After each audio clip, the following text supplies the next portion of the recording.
वक्फ संशोधन बिल को लेकर के जिस तरीके से लगातार पूरे देश के अंदर अब विरोध प्रदर्शन चालू हो गया है, तो लगता है कि CNRC से भी ज्यादा माहौल देश में गर्म होने वाले हैं।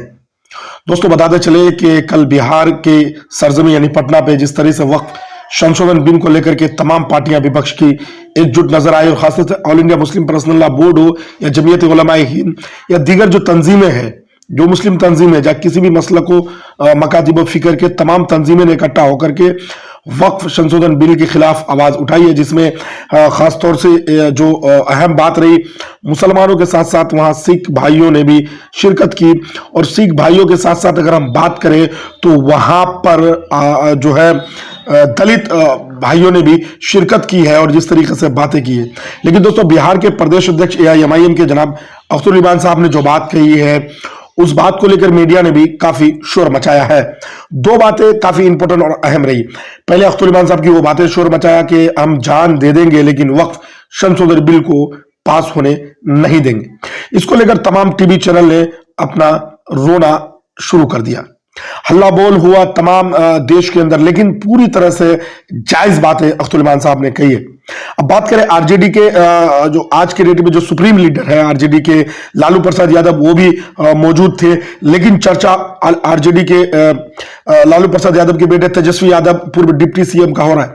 उन्होंने कहा इंशाल्लाह अगर हम लोग एकजुट रहे तो इस बिल को किसी भी कीमत में पास होने नहीं देंगे।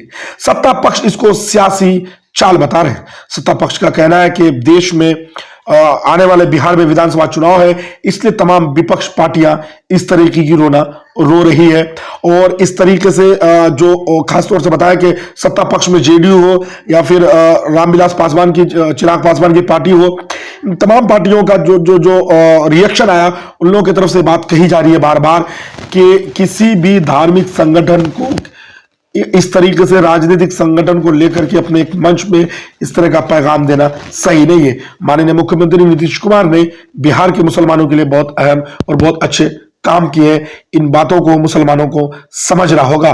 तो JDU लगातार वक्फ संशोधन बिल को लेकर के अपनी दावे भी पेश करे। JDU ने कहा कि जब JPC की मीटिंग हुई थी, इसमें तमाम मुस्लिम संगठनों को लेकर बात करके जो उसके अंदर कमी खामी थी, उन बातों को रख दिया गया था। लेकिन उसके बावजूद भी अब ये सियासत चरम पर और सियासी खेल खेला जा रहा है बिहार के अंदर। कुछ लोगों ने, बीजेपी ने कहा कि यह तुष्टीकरण की राजनीति है, यह तुष्टीकरण की सियासत है, और यहां तक कह दिया बीजेपी के नेता ने कि अगर एक तरफ 20% के लोग ले रहे हैं तो और एक तरफ 80%, तो फिर क्या होगा।